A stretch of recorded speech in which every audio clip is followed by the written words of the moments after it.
Thank you for watching The Black Collective. Today I got the opportunity to attend an 8-panel discussion celebrating 70 years for the Malloy Jordan Heritage Center in East Winston. The panel consisted of current and former employees of this library branch. They shared history, they shared fond memories, and a lot of information regarding how important this branch was to our city. Now let's take a listen to those who undeniably had a major impact on our community in East Winston. Hello everyone, and I want to welcome and thank each and every one of you for being here today. My favorite singer is Whitney Houston, and she has a song entitled Home, and part of the lyrics go, wouldn't it be great to go back home where there's love and affection? I just recently celebrated my 2-year anniversary working here at Malloy Jordan, and I don't think a week has gone by where someone didn't come and tell me how Malloy Jordan has been an important part of their life. So welcome home to some of you, and if you're new here, we hope that you enjoy it so much that you think of us as home and know that here you will have love and affection. So we'll get started. Thank you, panelists, for agreeing to be here. And I want to thank our guest host, Mr. Tim Jackson. And without further ado, we'll get started. All right. Thank you so much for letting me be a part of this great celebration. And when I walk into this room, it's just so many memories that just flood my mind because I literally lived here. The Atkins pictures, I think about Mr. Bradshaw. I had the nerve to try to tell him about the history of Winston-Salem, and I was young, and I just started, and I thought I knew something, and so I started telling him about the history of East Winston. And he says, well, I'll tell you what, young Star, I want you to come by my house for lunch. I said, oh, Lord, I gotta go by this old man's house and eat pimento cheese and drink lemonade. He probably don't have any sugar. But I went by his house and he started showing me pictures. He said, what's that, Jackson? I say, Mr. Malloy. I say, Mr. Bradshaw, I don't know what that is. He said, that's the East Winston Library. He flipped another picture. He said, what's that? I said, I don't know. He said, it's the East Winston Library. He said, what's that? And each week he would show me a picture, and every time I said, I didn't know what that picture was, he said, that's the East Winston Library. So I got a history lesson. And he says, by the way, my wife was a librarian, and she was the first librarian at Winston-Salem State University. I said, Mr. Bradshaw, what did you do for a living? He said, I'm a retired history teacher. I felt this big. But I learned each week. So that was a standing lunch for me every week, and Mr. Bradshaw. And then he started talking about Atkins, and he started talking about, they talk about Michael Jordan and 3P. He said, let me tell you about the first 3P. And he talked about Atkins, and we started talking about the pictures, and I said, where are the pictures? And we were able to get these pictures on the wall that you see. Because Mr. Bradshaw said they were in gold frames, but we were able to get the pictures that you see on the wall.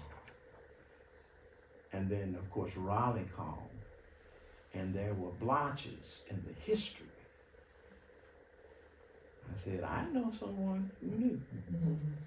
And Mr. Bradshaw was able to fill in. So there are so many memories. When I look at this illustrious panel, my first time in Winston-Salem, Mr. Bill Roberts, I didn't know he knew my parents. But he says, Tim, come to Winston-Salem. He says, what are your goals and what do you want to be? I said, I wanted to be a library director. I said, come to Winston. Through Sylvia Sprinkles Hamlin in Winston. And the first first time I heard great storytelling. This young lady, Miss Renee. So many memories flood my mind. On with today's program. When you talked about coming home, did we not come home? Her brother, Hunter. Yes. These were they came every day to the library. Yes, sir. And now they are making contributions. But they were coming to the library. Mr. Jackson, what's going on? Yeah. Now I'm 70. Those old people. Well, I'm the old people. Oh, boy, joy. Oh, what joy. And I think about Miss Yolanda. I remember when she came to the system. Well, Yolanda, we won't talk about your track exploits, will we? No, okay. Great track star. I'll tell you about the story. But on with today's. In 1931, a library branch opened in the Chestnut Street branch of the YWCA. It became known as the George Moses Horton branch. In 1931, the city rented a one-room on 6th Street to house the library, later expanding the space in 1937 and remaining there until 1954. The list of contributions made to the East Winston community by Dr.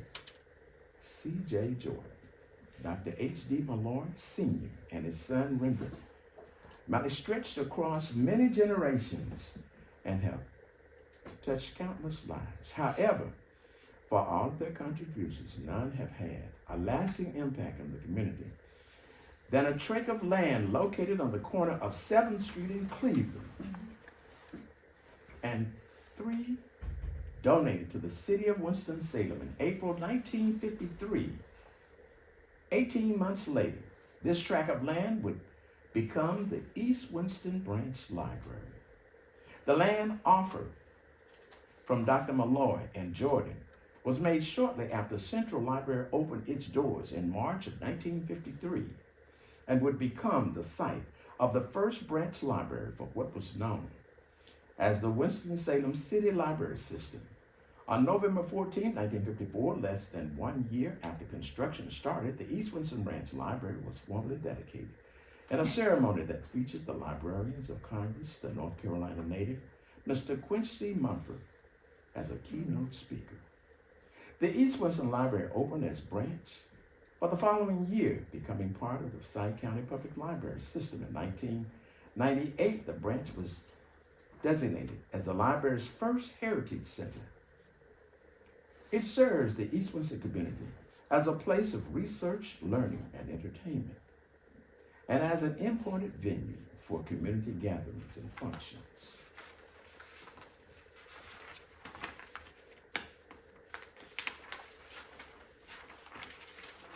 Today, we celebrate 70 years of the Malloy Jordan East Winston Heritage Center, serving the residents of Forsyth County with resources and services that support education and lifelong learning. Today, we are excited to welcome our panel of former East Winston Library staff and members from the community who will share history and their fond memories of this branch. Please note that this session is being recorded for archives. I would like to introduce to you the following. Our panel: Miss Dottie Butler, former branch manager.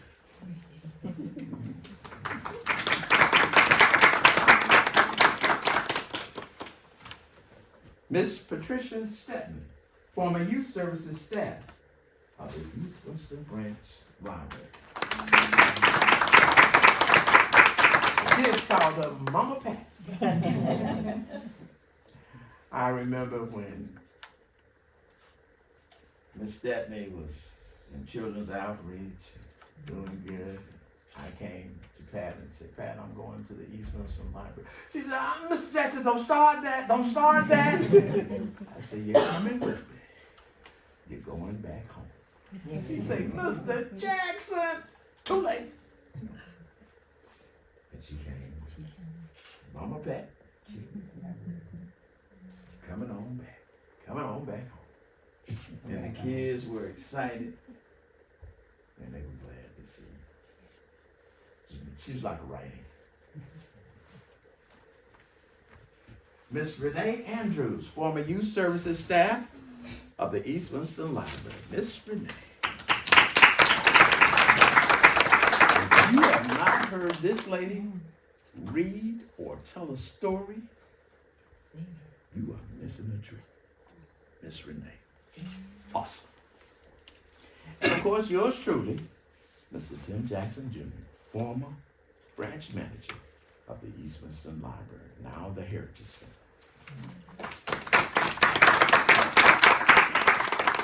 And from the community, Miss Carol Parker. Miss Carol, Miss Parker. Yes, ma'am. Don't you wear that too?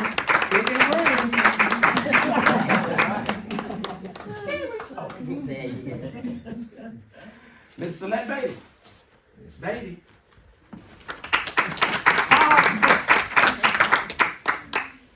And of course, Miss Mitchell. Where are you? Miss Mitchell. Ta-da! One more time. One more time. We're gonna begin with. Okay. How in the world can I forget Miss I'm Rachel? wondering about her because she's the person in charge of the Friends of the Library right now.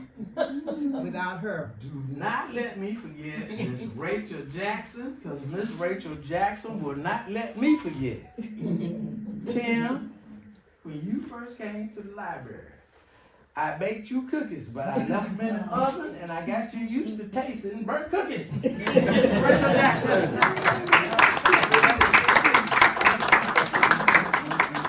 You know I got all hands. I love Miss Jackson. you're not married. Not yet. Not yet. She keep running. We're going to begin with questions to our panel. And I'm just going to throw this question out to the panel. How long did you work at this branch library? I'm just going to throw this out to the panel.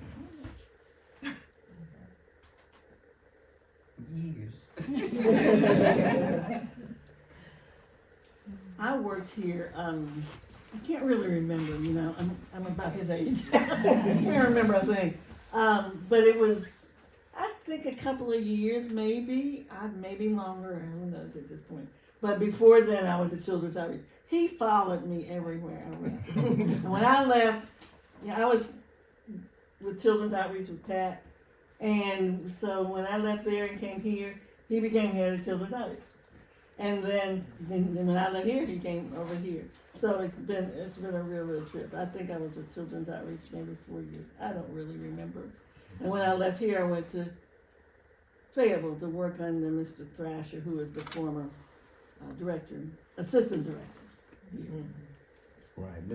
Miss Barbara was actually the head of Children's Outreach. And what happened, Sylvia and I, we were coming back from Clemens. And she said, I'm going to stop by the East Winston Library. And when we walked in, I asked Sylvia, I said, Miss Hamlin, why don't you make me head of East Winston? She said, no.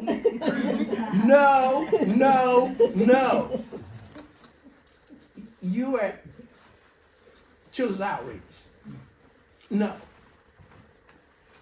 I said, So when we got back, I talked to Mr. Roberts, who was the director. I said, Mr. Roberts, you should make me head of East Winston Library. He said, you want to go to East Winston? I said, yes. He said, okay. All right. And Sylvia said, Timothy, And she said, Timothy. And so then I came to East Winston. And I got my first punched in the nose. Guy punched me in the nose. I think it was the second week I was here. Guy punched me in the nose. Guy from mental health came over and punched me in the nose. And that's when they called me Libro. I got the name of Libro. They punched me in the nose. That's when I learned this. I gotta be quick.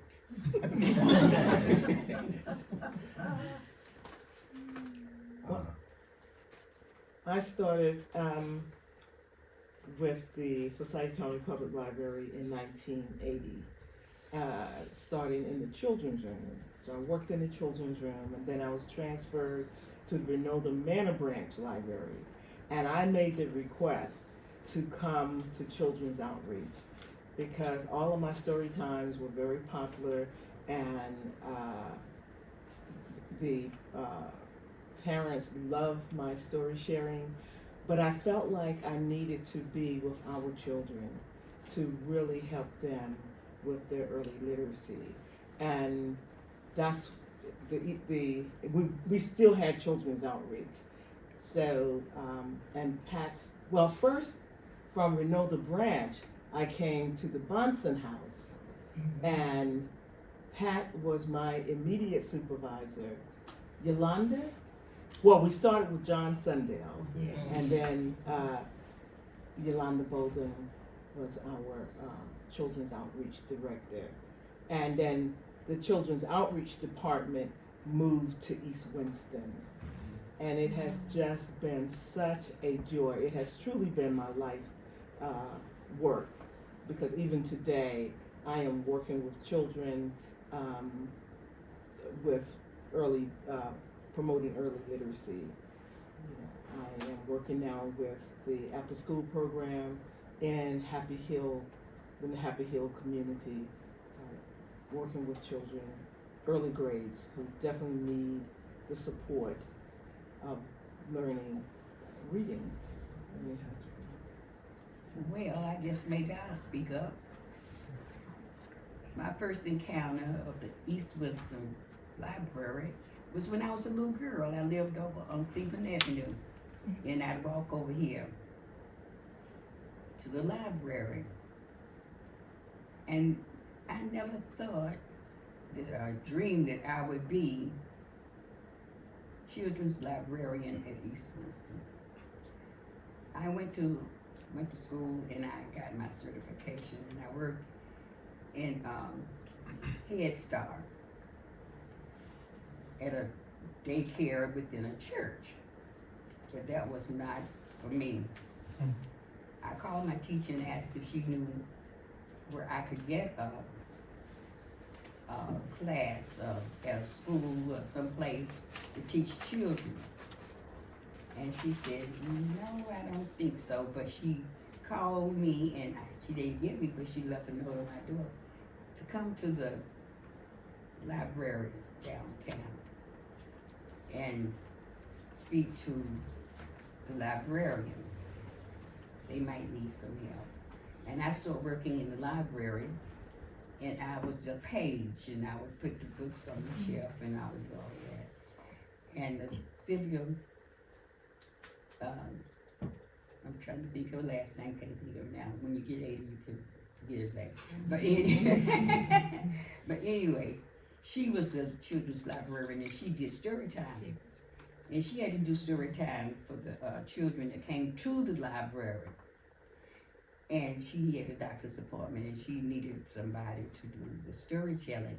Well, there were two young ladies that worked there that was in school with me when we got our degree in early childhood education, and they were working in the library, but they would not do it. So I said, I'll do it. Give me your books. And so she gave me the books. I never will forget it.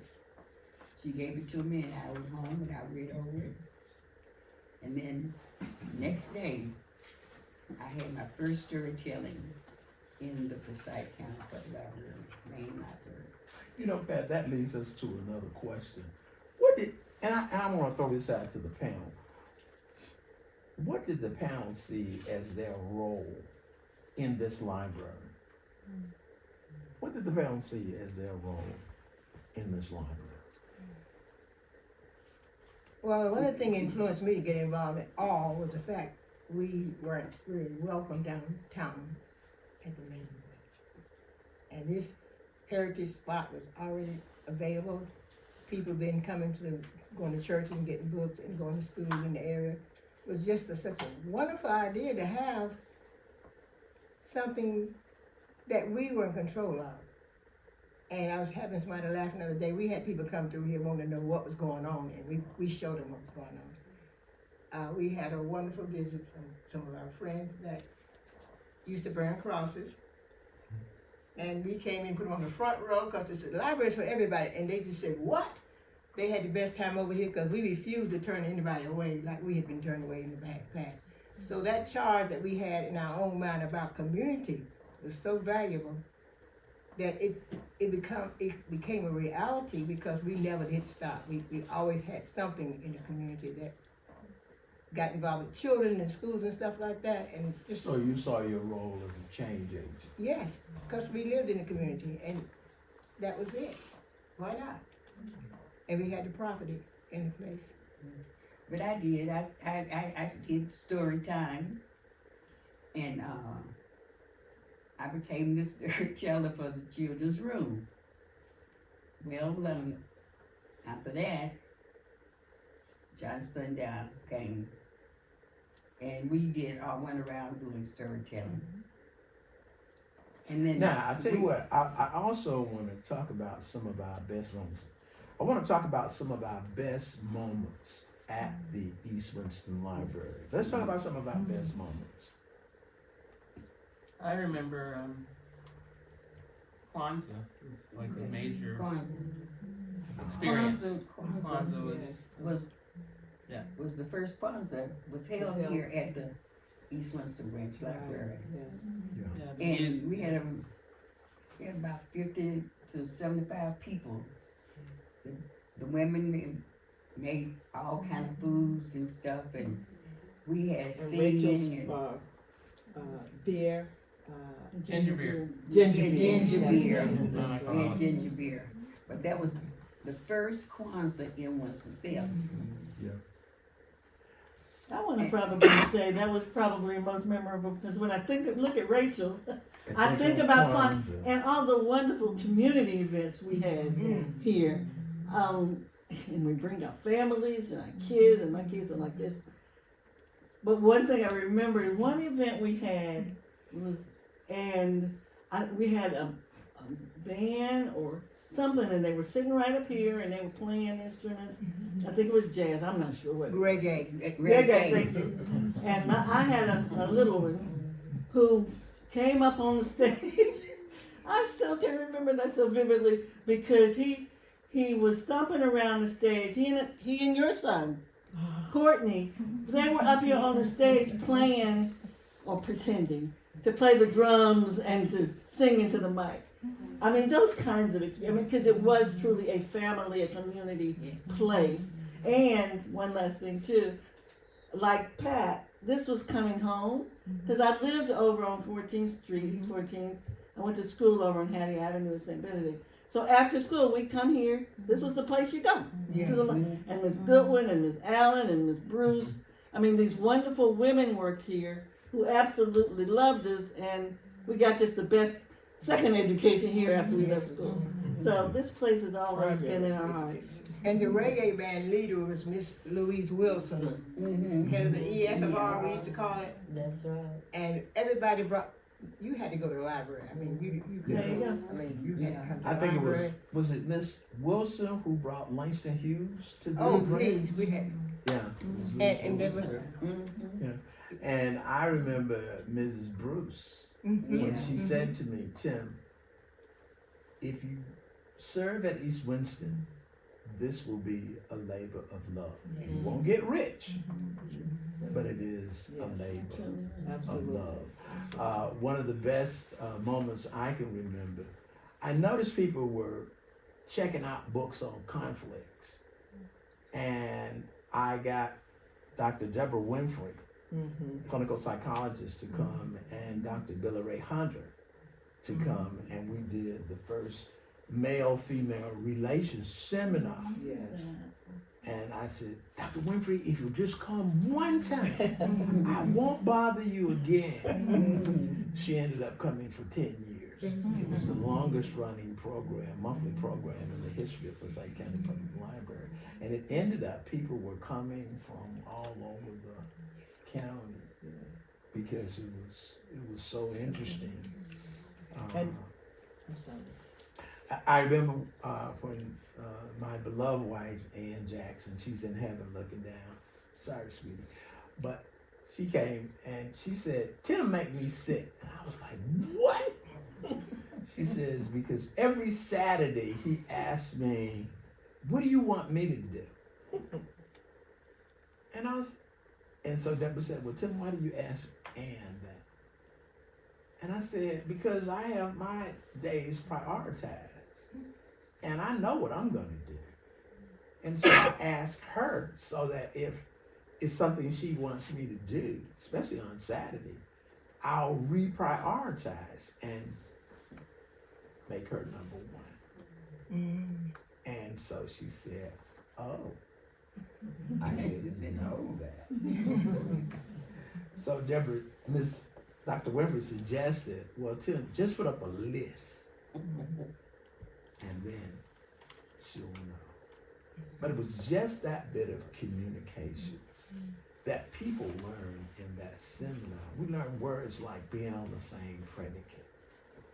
And you have to listen. What are the cues for listening? People through hearing, through heart, through seeing. Those were the kinds of programs and things that we learned at East Winston. And our children were exposed to a lot of things. After Miss Goodwin retired, I ended up over here with Mr. and Margaret Allen. And we did story time. We also had someone to come in and to work with our children in their reading and their writing after school. And we had another group to come in, and they were in the dramatics. We had them to teach them dance. They had reading, music, poetry, and everything. And when we had our reading program, we decided that we were going to have a queen and a king. And they read books, and we had the showmobile to come over, and we crowned them, and they had music, and it was like an old time, something that you would have. They had out in the little area out there on the side, they had pots and pans, and they were cooking and everything, and right across the street they had a great big tin tub with sodas and everything in, and they had a wonderful time. And then Miss Rachel Jackson and her husband, they worked along with me, and we decided that we were going to the Outer Banks that next summer to end our summer reading program. And we went to the Outer Banks, and the children were mesmerized when they saw. It was called From Manteo to Murphy. Manteo. They had to read on Yeah, summer. they had to read. Yes. And they went to see the Lost Colony. Awesome. That was awesome. It was awesome. And I worked over here until All right. I retired. All right. Why don't we open this up to our community? So I'm going to ask the community, do you remember what the community, what it was like? What did this library mean to the community for any of those who were in our What was it like? I remember, I'm Rachel Jackson's son. When we were kids, and some of the guys, we grew up in Piedmont Circle, we always had a singing group. And we came over here a couple times, had talent shows here. And I remember being so nervous back there in the just waiting to go on. This place was packed, and we get out here and we only lip sync anyway. But it was the best talent show ever. I thought that was just really cool. And me and my friends still talk about that a lot, just being able to come over here and just have this place just to hang out and have a good time. It was great for reading and books, but we also remember those times when we had talent shows here. It was really fun, so it's great. And we used to haul the kids from Piedmont Park area in one of the biggest blue station wagons Oh, in yeah. your life. Before seatbelts. Oh, man. Just packed in there. And they just had the best time because they just thought, well, first of all, they could not leave the neighborhood without parenting. And so we were the parents. And I see people, not my age, but saying, hi, Miss Beatty, because we called us Beatty back then, but anyway, and I was like, he's got a beard on. I said, oh. They remember those days. Those days does not, they stay in your memory forever. You might remember the dates, because I don't remember dates very well. But we had a wonderful time, and everybody wanted to have a piece of East Winston at some level. And the ground, all this stuff over here with the parking, it was like ours until they built it up. And of course, the Bethlehem Daycare Center, Bethlehem. been there from day one. The children come over and get books and stuff. It's just it's wonderful to be able to reminisce about stuff that in the beginning, and like my favorite word in storytelling, along with Pat, once upon a time. Don't know what year. Rachel, I remember that big blue station wagon with the children. Yes. You were truly a grassroots activist from day one. And the Art Is house, was that what it was? Yeah. Was here. It Yeah. started right It's here here. downstairs. Mm. It was part of Urban Arts. Urban Arts, yes. That was so wonderful. Yeah. Rachel made me think about, before I had the children's librarian, I would do the story time. Yes. And we had got into a routine with the kids with the Bethlehem Center. Yes. Mhm. So one Halloween, I decided I would change the routine up.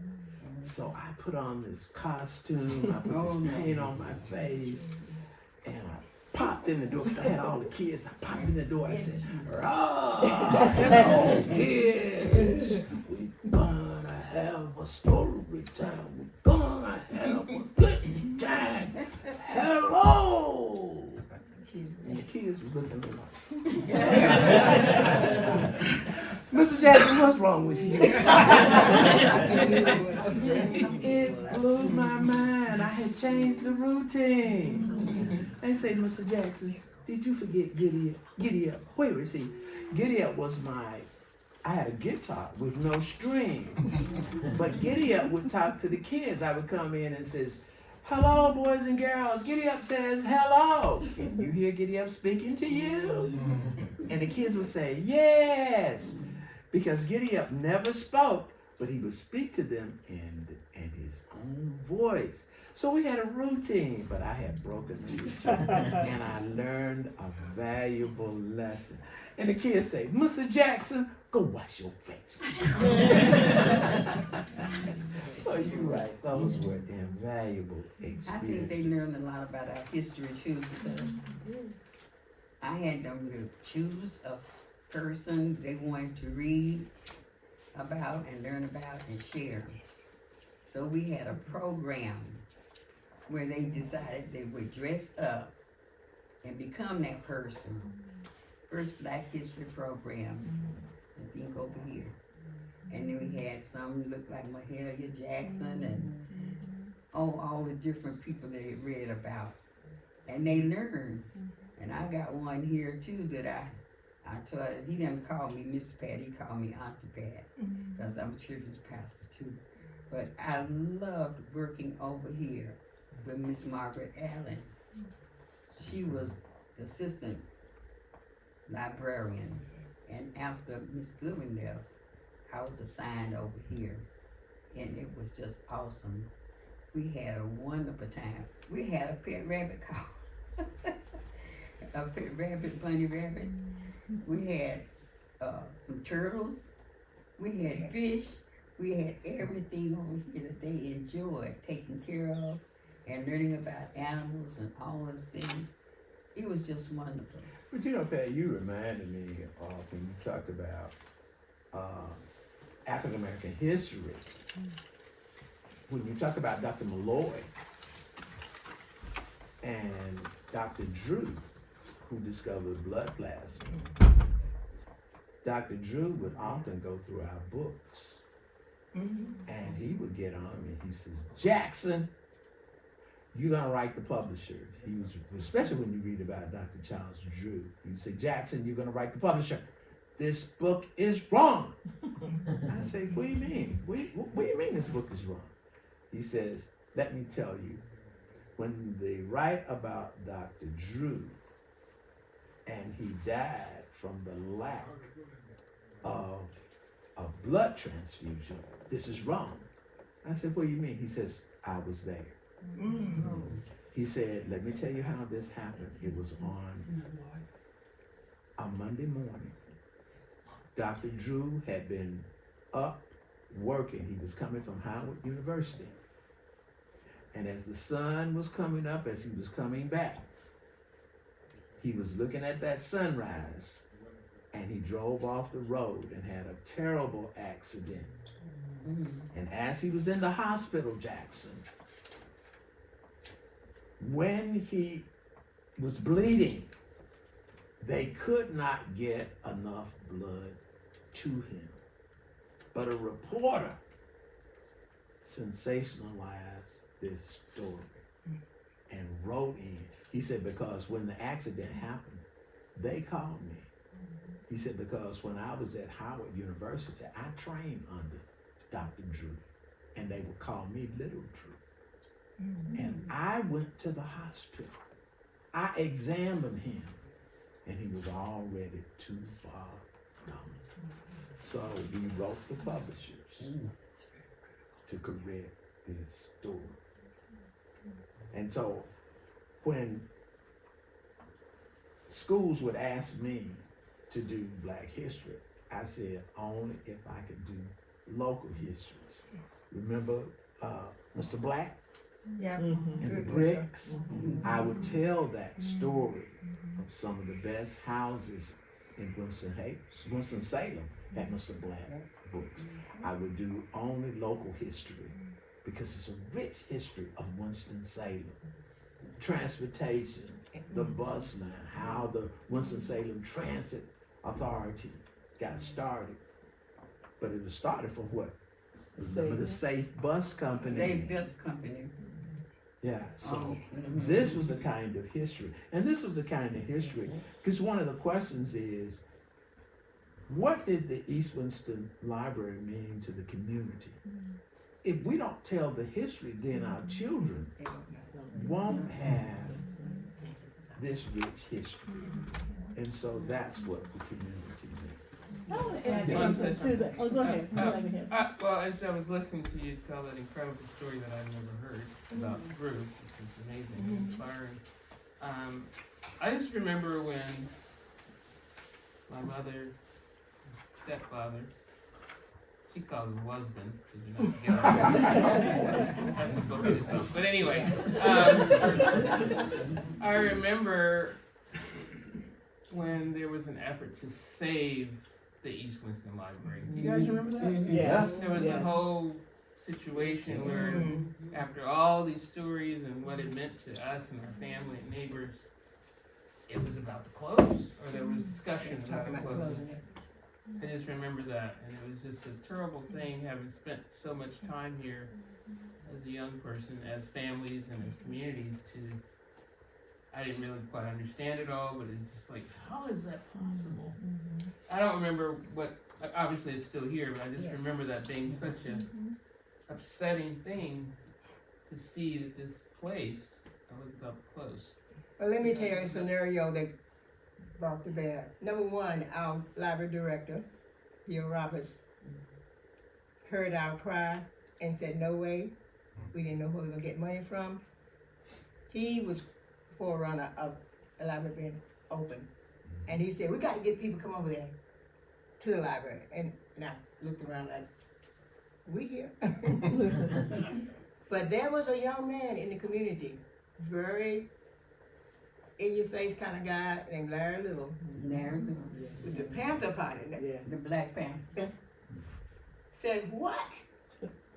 And he said, nothing's happening on that? And he asked Mr. Roberts, can we meet over there? And And I don't know whether they had to get permission from the mayor, the county, whatever, but they never bothered Bill. Bill Roberts was already a little bit ahead of the game on stuff. Anyway, they met over here, and they brought people in here to get books out of here. I don't know where the read Well, let me give you the inside story. inside. Well, let me give you the inside story because it landed on your desk. But I had to help Bill, Yes, Mr. Roberts. yes. And the way I helped him was with circulation. So Bill said, Tim, how you gonna help me? I said, Mr. Roberts, I'm gonna use some unorthodox methods. I can tell it now. He says, okay, Tim, I'm gonna back you, but this better work. I said, I'm not gonna use the traditional methods. Bill said, okay. So the first thing I did at East Winston was take down the bestseller list, the New York Times bestseller list. Okay? So I took it down and put up the black bestseller list. Okay? And that's when we got Terry McMillan waiting to exhale. Because they never surveyed, because in the library, the game is about what? Circulation. Yes, it is. Because any director needs some firepower. And it's about circulation. So Mr. Roberts backed me and increasing the circulation at East Winston. Now you have all the programs you want, but the real game is circulation. How many books are people reading and circulating? So I changed the collection, and the numbers went through the roof when we got the first black bestseller list. And I took it down and put it right out front. And all of a sudden, the numbers went through the roof. And I never forget, Lois Leggett said, Tim, what's going on over there? I said, shh. And Mr. Roberts had firepower. Yes. Because numbers do what? It's a budget. So if you're not checking out any books, you can't demand a budget. Yes, Larry Little helped, but it's about numbers. And that's how we were able. That's one of the facets to help get those numbers up. You can program to blue in the face, but you better have the numbers to back it up. Isn't that right, Mr. Commissioner? Bottom line numbers. And the numbers went up, and we were able to flow it through the roof. And so that's how we were able to, with everything else, make it work. I think that mindset happened too, that when they said they're gonna close it, we just believed it. And we didn't come over here and demand for meetings and stuff like that, like we should have. But the lull between the not having access and having access to it blew up when Tim came and people started doing different things, changing things, and having people that want to come over here, because you could have gone anywhere else, but going to East Winston, are you joking? People, the publicity in this town don't have a lot of neighbors you talk to, because you change their mind, changing their mind about a lot of good stuff. Because sometimes where they're taking you to is down a rabbit hole, I'm telling you. Because you don't need to believe that. And so when the word got out that you can meet here, people came in from Girl Scouts and Boy Scouts, because the churches were doing a lot of stuff that we could have done here. And then I was on the radio, that helped. Yeah. That #1 radio show, and then I was able to bring, Yes. 102 jams. Yeah. And I would tell the kids, well, if you want to DJ, how can you DJ and you can't read? So then it boosted, I got a reading program. So I would tell the bad kids, well, you can't be a DJ if you can't read. But if you get in my reading program, then I'll take you to the radio station. So you remember the field trips we used to do for the kids? So then I would take them to the radio station if you didn't tear up my libraries. That's what I did the children's outreach as well. So they stopped tearing up many libraries. Now they became my safeguards. You better go to that library. You better not tear up the library. But that's why they become vanguards for the library and reading. And some of those same kids that used to tear up stuff, you should see them today. They got grandkids. They are doing phenomenal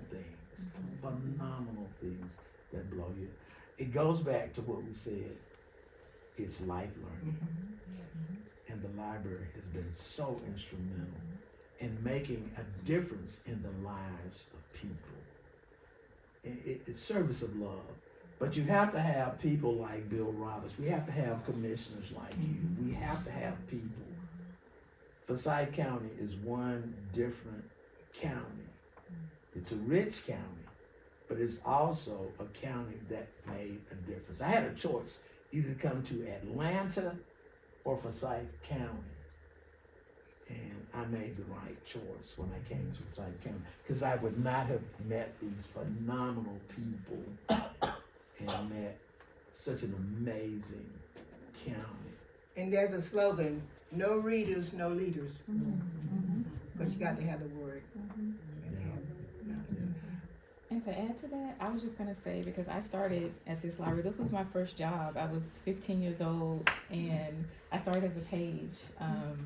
And I had the opportunity to witness the impact this library had on the community, because not only did, we have all these amazing programs that everyone spoke about, but there were so many resources here. Like, you could come and get your taxes done, and people could get on the computers. And I worked in the children's area before it was moved to the main area. And it was the first time that a position allowed me to build confidence as a youth, and kind of set my foundation for what I wanted to do. And it made such a huge impression on me that I became a librarian. So I witnessed the impact of this library as a page working here at 15 years old. So not only was it, instrumental in bringing all these programs to the community, but the resources that it brought to this area was really impactful and amazing to me, and amazing to see. I want to do a shout out in case that happened. Today is a day to get some books if you don't want to buy the books. Down at Maine today and tomorrow. Please go down there and not buy. They say bring some, because the supply might run out. The value of our library system here was homeschoolers came, and some people said, what? Homeschooling? People chose not to bring the kids to public education until they got older, sometimes never. But let me tell you, the kids would come in to the lower level in the old building, and the little boy would come up to me if he got away from the teacher, the parent. Can I push the button for the forever later? I said, I knew what he meant. The forever later. I said, sure you can, Mama. Let him do that. I think they extended the time for homeschooling books to make it 30 days, because Mama tried to maneuver all those kids by herself, and she wasn't always alone. She had other people in the community would come to her house as well. But we didn't go by the rules like nobody. You did, but anyway. It was necessary. We wanted the people in there. So by any means necessary, just about, we did. And we stayed legal. We didn't break no laws. To piggyback on what she said, she started as a page. I came as a child with my mom. My mom was an avid reader. My dad was a sports person. He took my brothers to Ernest Shorefield, and my mom and I came to the library. And coming and learning to read from Miss Goodwin, who was a friend of my mom's, and she took me under her wing. Therefore, I became a librarian. But having that sense of community going forward, having that reading background, I became an educator. My former boss, Dr. Martin, he hired me, and we worked together for 30 years. And when I left the school system, I went away and I moved back, and I had a love for this place so much. I called the former president of the Friends group and said, I just want to help you. And he said, oh, okay, come on and help me and just be the communication director. I said, okay. and he stepped away, and we tried to convince Renee to do it, and she said, "No, Carolyn, you have that leadership quality." Well, I said, "Okay, I do have that leadership quality. Let me do it for a year." That was my first mistake. And so I am currently the president of the Friends Group here at Malloy. And I'm inviting every one of you here to join us. We're here to help the library with resources, with anything that can make this a better place. Because I saw it from the beginning.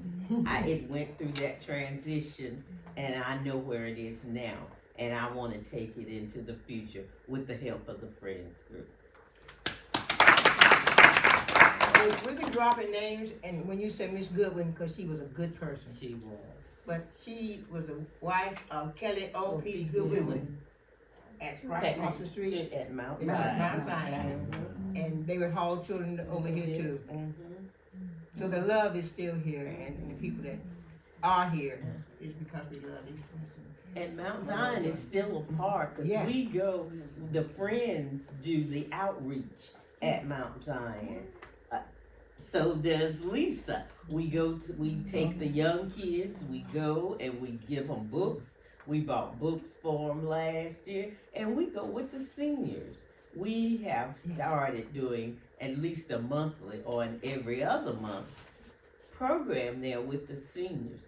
So that brings back memories from the pastor there, Dr. Goodwin, and his wife, who was a member of this staff that did very, very much so for this place and for me.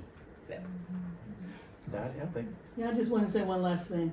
Talking about the history, the African American history, this library, as a staff person here, I've learned so much about African American history. And this place was just sort of a center of books, you know. And one of the things that stood out for me was the Harlem Renaissance. I learned so much about the writers during the Harlem Renaissance that I was so impressed by it. And actually, Zora Neale Hurston was, I think, maybe the only woman who was part of that. And so now she's my favorite author. And I wouldn't have had that experience if I hadn't worked here. So one thing I did while I was here, the Chronicle let me write book reviews, World of Books, for them for several years. And I wrote about books that we had here in the library. So many phenomenal experiences. And I want to clarify one last thing. People know me as Dottie. Everybody on this panel calls me Dottie. But my name is really, because after my divorce, I went back to my maiden name. So my name legally is Dothula Barron. But everybody knows me by Dottie Butler. I noticed when I read it online about this program, it said Dottie Butler. I said, nobody knows who Dothula Barron is. So I just wanted to explain. That's okay. Any questions the audience might have? I have a question. First of all, thank y'all for your service, number one, to the youth and to literacy. And so there's three things that I've noticed so far. Number one, genealogy. Genealogy of the institution itself, the black institution that this place is, number one. And genealogy of yourselves and your family. You started here as a young person, and then you became president of the Friends. You came as a page, and now you are a librarian. Talk about the examples that y'all saw growing up. Let's get specific names. Let's go book, chapter, verse. Names of individuals that inspired you and how you were able to take those examples and pay it forward in the ways that you have. I can speak to that. Mr. Jackson talked about these photos of Atkins and these different class photos. So while I was a page here, I think probably within my first week, I knew my mother attended Atkins High School, and I ran home and I told her, there's these photos of Atkins High School, and I didn't see your graduating class. And so she began to tell me about her senior year at Atkins was when they began to bust them out to as part of desegregation and integration into other high schools. And so she told me that as a result of that, her senior class became, she's here. She told me that her senior class was named the class that never was. And for me, that was major. I never forgot it, and it became the reason that I became a certified archivist. And so as an artist and an archivist, I create artist books, which are works of art that are similar to books, but they're works of art in different material types. And I embed QR codes into my artwork that link to archival documents. So I'm teaching children to, one, identify archival documents, but also learn history through art. And it's because of that story and recognizing those gaps that you talked about in the history of the educational system in Winston-Salem that inspired me to create the type of artwork that I create. And so I have the opportunity to travel now to different universities that collect my work across the country, and I talk about this library in my talks. I show a picture of this library and I tell them this story because that's my origin story. That's where my inspiration began, and that sparked me trying to find a way to bring together art and librarianship and archives. And through that, I'm able to kind of expose students to things that they wouldn't be exposed to, especially in a time where so many things are being banned and education is being challenged. I've kind of found a way to work around that through art and through QR codes and exposing students to archival materials. So thank you, Mom.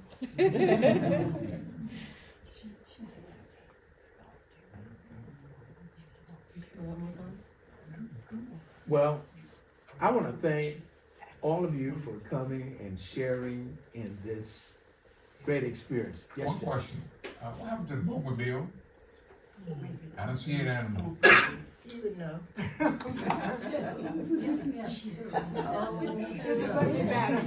We have two bookmobiles. Actually, it's got, we have the regular, the Wildmobile, the Web on Wheels, which actually is equipped with computers on it for computer learning. And we just recently acquired another bookmobile. It's called a Stream Lab. So it's actually a makerspace on wheels. And so we have that. We got that through ARPA grant and support of commissioners and county management. So we're excited about that. Both of them are still rolling. They're not parked here anymore. We used to park them here. They're actually parked over at the fleet off of Liberty. So we have two.